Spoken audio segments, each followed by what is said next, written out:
So over the weekend, I was able to sit down for a few hours and paint these 10 little Night Goblin bowmen and one Night Goblin shaman that is really the embodiment of a Taco Bell meme. And so I'm almost at a full goblin-only battle march. And in fact, I might actually be there, but I'd like to get 10 more of these bowmen done. But in the meantime, maybe I should paint an orc or two and kind of talk about my gouache process.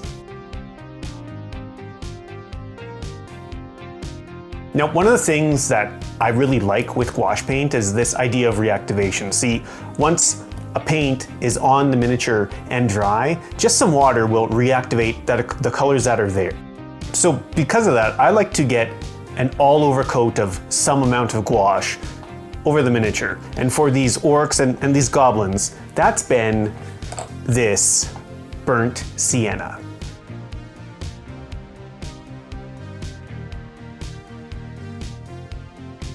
I've had so many messages asking some specific things about gouache paints or my process or what I use, whatever. So I will do my best to address those through this rambling video. And first off is the specific paints that I've been using.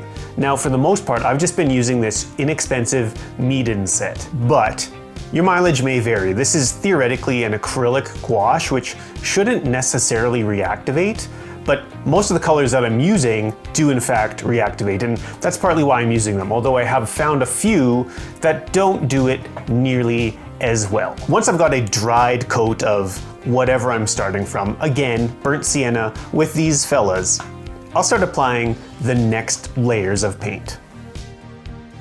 Which brings me to the next question I get regularly, which is what brushes I'm using.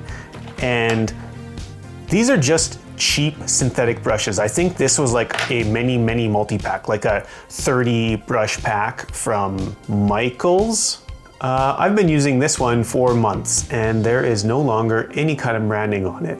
I'm pretty sure it's from Michaels, but it's just a multi-pack of cheap synthetic brushes. And I use this one for all of these wet and messy base coats, doing the basing, and I've been using it for months. I don't think I've used any other one.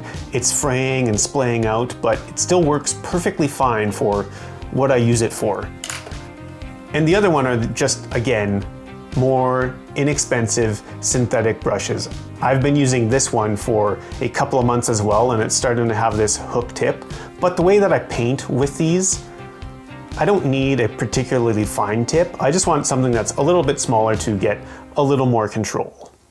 And when I'm painting with gouache, I'm not necessarily using the tip a ton like I would with my super sketchy kind of acrylic process. This is still sketchy, but it's more that I'm using the reactivation and the texture that it naturally sort of provides rather than creating the texture myself. So with the brushes, I'm mostly just kind of using the side of the brush and going over the details. Because you'll see as I'm doing this that I am not even remotely careful. I'm kind of mostly trying to get it where I want the paint. But because of the reactivation, I can just use a single paint color, like this yellowish green, to build up over a couple of layers. And I'm using a wet palette here, and I like the wet palette because it keeps the paint wet. That sounds really dumb, but because the gouache paint is constantly sort of sucking in more water, it means that the bottom of the gob of paint is much more diluted and fluid than the top. And I just find that that bottom, more diluted section of paint is perfect for the way I want to paint with this stuff. And this is where gouache is very much like painting with oil paints, meaning that if I want the paint to not mix so much with what's underneath it, I'll just kind of dab the brush down, which is often what I'll do with sort of like final highlight layers. But the more you work the brush, like if you're using actual sort of brush strokes, then it automatically mixes everything together more. And I say it in every video, but I'm really approaching all of my painting as looking to create something that's interesting looking rather than what's good. And by that I mean I'm looking to create something that is impressionistic or more interesting looking rather than realistic looking.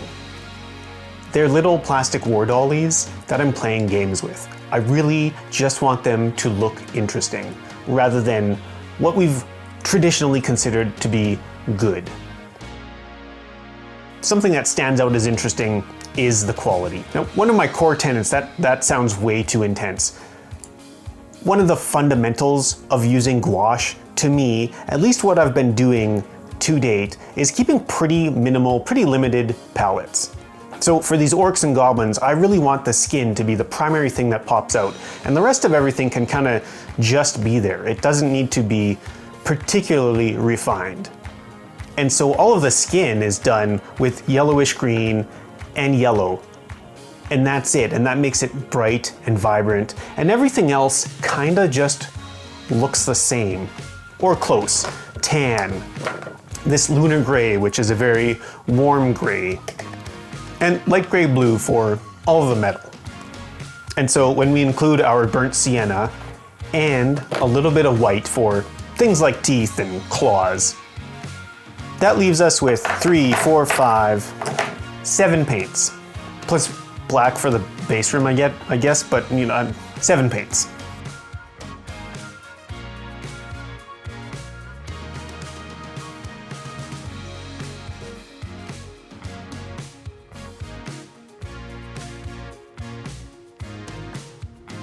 And I guess my final point, or final thing I'll say about why I use gouache paints is, so yeah, not only does gouache paint allow me to create something that I think is interesting looking relatively quickly, but it allows me to use inexpensive materials that are readily available, including this inexpensive gouache paint set.